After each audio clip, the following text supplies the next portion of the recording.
Alright, so how do we break up our material ID? If I double click this thing, you're going to see material ID right here. How do I use those as masks to drop different materials into? And that is over here. Let's see if I can actually navigate, because I'm used to just typing in material and then going in here and going, what I need is the multi-material selector. But I think over here it's under material blending. So here's the multi-material selector I was looking for. And basically what this does, actually if you roll over it, it'll kind of say, hey, blend up to 16 full materials together using a color ID image. So that kind of tells you what it does. So you can roll this in here. And by default, it says up to 16, and I've got 1, 2. So I'm going to have to up this a little bit. So I'm going to double click this to get access to its parameters. And you're going to see, if I click 1, it's outputting a whole bunch of stuff. And why wouldn't need to export substance and spec and gloss with roughness and metallic? Those are two different models. So what I'm going to do is go in here to my channels and turn off spec and gloss. I'm going to keep roughness and metallic. Don't really need height. And I'm just simplifying this thing down. Base color, I don't need diffuse because I'm using base color. So we got this nice and simple now. So now that I've done that, if I hit 1 again, or I'm sorry, 3, you're going to see now we have material 1 and 2. I need more materials. So in this material drop down, let's up this to like 7. Alright, so now we got 1, 2, 3, 4, 5, 6, 7. Caveat, material 1 is just going to be your base material that sits underneath everything else. So with that in mind, what I'm going to do is grab a base. I'm going to type in base material. I'm going to drag this in, double click this, and so we have outputs here, and this is what's outputting onto the mesh. If I ever want to view another material independently on that mesh, I can right click that single material and do view in 3D view, and now it's updating to this material, so I can double click. I'm going to choose a base color of like a dark gray, not metallic, and pretty rough. So this thing, and I'm going to make it a little bit darker, this thing is just going to sit at the bottom of all my material. So any IDs that don't get chosen or filled up, or any edge padding or anything weird that happens, it's just going to default to this material. So we'll throw that into material number 1.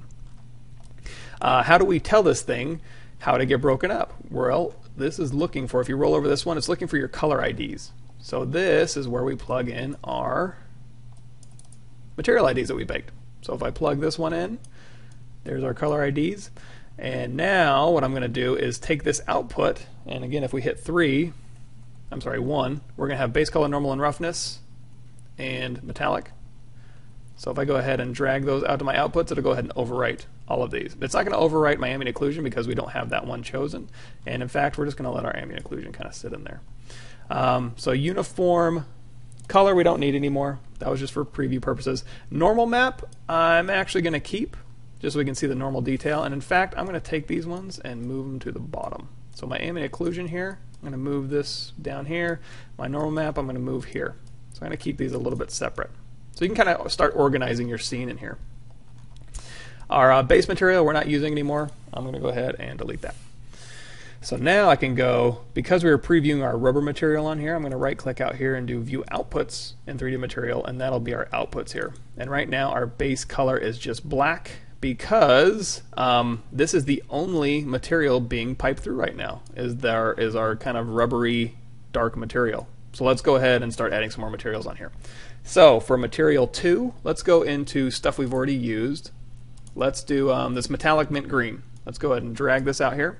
We're going to plug metallic mint green into material 2, and if we hit 1 on here, you're going to see this thing's going to open up, and all of these are just being plugged in. So your base color, your normal roughness and metallics being plugged in, ambient occlusion is being ignored because we turned that channel off, which is okay. And we hit 3, where it's going to give us a nice compact view, so I like that. So here's our metallic green. So now we need to say, hey, where do you want this metallic green to go? Well, what's driving that is our, I'm going to give a little bit more room for our graph here. It's getting a little tight in here. So we'll go ahead and open these up just a little bit. There we go. A little more breathing room. So if I double click this, let's say if you want to preview, well, we can just do a color picker. So let's say for now we want metallic mint green on maybe these front parts of the face. If I don't know what that looks like, I can actually just really quickly plug this into the base color and go, oh, those are the red parts. Okay. So plug this back in, and don't override my normal map, please. Thank you. Okay, so we know the red parts I want to be metallic mint green. So in here, I'm going to go to my channels, and here's my materials 2 through 7. So 1, 2, 3, 4, 5, 6 usable materials, because again, my first one is just kind of a dud that sits down at the bottom. So material 2 is actually going to be metallic mint green. Right now it is assigned a green color. I want it to be assigned a red color that I chose. So if I double click this one, it's going to put this as, it's going to show that in the 2D view. And if I single click this node, it's going to keep this viewable, but also give me the parameters for this node. So I can go, hey, material 2, your color is now pick red. So now when I pick red, it's going to go ahead and mask out. It's going to treat this red as a mask. It's going to take this material, put it where all the red is, and output the parameters for that color and the properties of it. So in here, if we double click this, you're going to see the base color is mint green. The roughness for that, so the roughness for the default material is really, really matte, which means light in roughness. It gets a little bit darker on that mint green, and the metallic, it's really dark for the rubber because it's not metallic at all, but for our metallic mint green, it's updated. Cool, huh? So let's keep dragging some stuff in. We got grungy titanium. Let's go ahead and drag that out. There's a grungy titanium material. We're going to plug that into material 3, and of course we need to go in here. Sorry, double click the material ID, double click this, double click material ID, single click this, and we're going to say material 3. You go, I mean, heck, let's just pick something. Grungy titanium can go on the forehead area, which I happen to know is blue. Color pick, blue area. Boom. Grungy titanium. What else we need? We have blue latex. Let's go ahead and apply this. Let's grab our blue latex, pull this out, throw that into material 4, and you can zoom in and kind of roll over and see which material you're looking for. Double click this one, single click this one.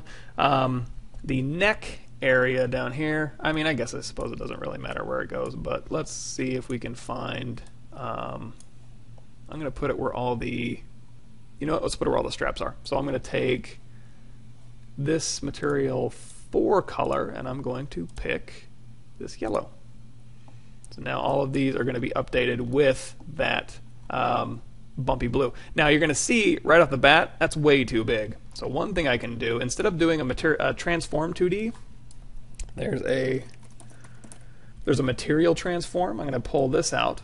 And the only difference is if I hit 1, 2, 3, why do I keep messing that up? 1. The only difference is it's actually going to take all of these 2D parameters and combine them and then transform them all and then output those 2D transformed, scaled down into an output. You're also going to see this one has a bunch of garbage stuff I don't want in there, so I need to go into, double click the material transform and open up channels and turn off diffuse, turn off gloss, spec, ambient occlusion, and height. There we go. So this is much more simple. So these will plug right in. I'm going to go back into 3 mode. Material transform here. So that'll do a little material transform bypass. And if I hit, yeah, it's not going to dock this one. It won't dock complex nodes, I guess. But if I double click this one and start telling it to go -2, it's going to start tiling it more and more and more. So we can keep tiling it down until we get the tiling that we want to see in our object. There we go. Cool. So let's keep on going. I'm going to move this out so it's a little bit more organized. And speaking of organization, you can actually combine some of these. So if you wanted to, you can like select all these materials, hit spacebar and do a frame. And then if you click the frame, everything that was included in that frame will be dragged around with it. So if I drag these down, and I can name these Fab's Customs. Those are my custom mats. So now we're going to be dragging in some non-custom mats. So let's go ahead and type in plastic and see what we got for plastic here.